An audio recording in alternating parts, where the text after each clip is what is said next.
L'invité de 17h30.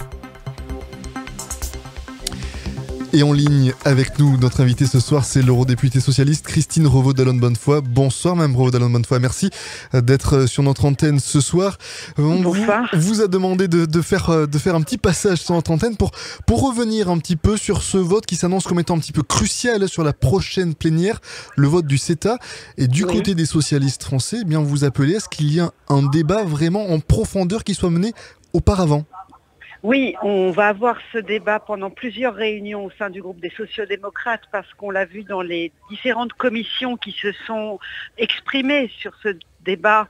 Je pense à la commission emploi, je pense à la commission INTA, c'est-à-dire les questions internationales, la commission environnement et la commission des affaires étrangères. À chaque fois, le vote a été très partagé au sein des députés sociodémocrates et il nous semble important de voir si on peut avancer vers une ligne commune ou en tout cas démontrer que chez les sociodémocrates, il n'y a pas que des partisans de ce traité. On a vraiment des interrogations dessus. Donc on voulait le porter à la discussion de l'ensemble du groupe.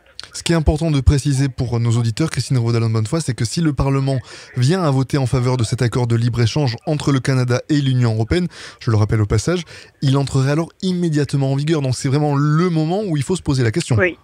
Et oui, parce qu'on n'a pas d'autre moment où on peut... D'abord, on ne peut pas amender le texte. Et ça, c'est un point sur lequel on est extrêmement critique, parce qu'on ne peut simplement faire un vote pour ou un vote contre. Et c'est dommage parce qu'il y avait un panel de possibilités entre les deux qui auraient permis peut-être d'aboutir à quelque chose de plus positif et qui nous a contraints, nous, socialistes français, après avoir beaucoup discuté, de considérer qu'en l'état, on ne pouvait pas le voter. Est-ce que vous suivez un petit peu ce qui se passe en France avec les Français, les députés français qui examinent aujourd'hui à l'Assemblée nationale la résolution visant à ce que justement ça passe ou non par un vote mais par un référendum? Est-ce que vous avez suivi ce point-là, Christine Revaud-Dallon-Bonnefoy? Oui, on l'a suivi. Je sais que le groupe socialiste de l'Assemblée nationale privilégie l'abstention pour les mêmes raisons, c'est-à-dire qu'on est très partagé, on sait qu'il y a eu des avancées, mais qu'on a encore beaucoup d'interrogations et beaucoup d'inquiétudes. Et nous allons rencontrer nos collègues députés nationaux pour avoir cet échange avec eux et pour trouver un chemin qu'on pourrait partager parfaitement. Ces doutes que le groupe socialiste a actuellement sur ce texte, vous trouvez d'autres groupes politiques au sein de la famille du Parlement qui les partagent? Je pense peut-être du côté des Verts. Ou est-ce Chez les Verts complètement, et au sein du groupe de la GUE, c'est-à-dire de la gauche dans laquelle on trouve le Front de gauche, mais Podemos et Syriza aussi, ils ont aussi cette interrogation-là. En revanche, j'imagine que du côté des libéraux et du PPE, vous ne devez pas forcément vous entendre. Pas trop, non. Et là, c'est là qu'on se rend compte que finalement, le positionnement qu'il y a eu sur la candidature de Pittella d'un côté ou de M. Tajani pour la droite de l'autre trouve une concrétisation sur ce texte majeur.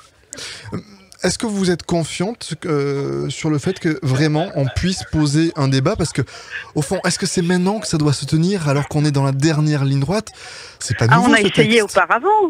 auparavant, souvenez-vous. Et d'ailleurs, je me demande si on n'en avait pas parlé ensemble. Tout à fait, oui. Au mois de novembre, quand on essayait de demander au moins un regard par la Cour de justice de l'Union européenne pour s'assurer que la proposition de ce tribunal nouveau qui est proposé dans le CETA soit vraiment conforme au respect des normes européennes.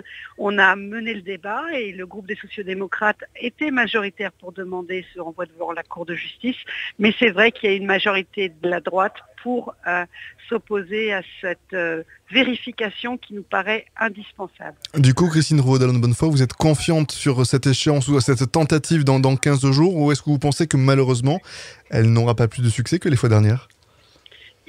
Aucune bataille gagnée n'a pas été menée d'abord. Donc moi, je vais étape par étape et j'espère qu'on va déjà réussir à convaincre nos collègues du groupe socialiste et démocrate et pourquoi pas au-delà. Mais de toute façon, nous devons mener cette bataille, nous la devons pour les citoyens européens. Parfait, merci beaucoup Christine Revaud-Dallon-Bonnefoy de nous avoir éclairé. Je rappelle à nos auditeurs que vous êtes eurodéputé, membre de la délégation française des socialistes, les SED au sein du Parlement européen. Merci beaucoup. 17h38, nous allons marquer une petite pause musicale tout de suite, on se retrouve dans quelques instants.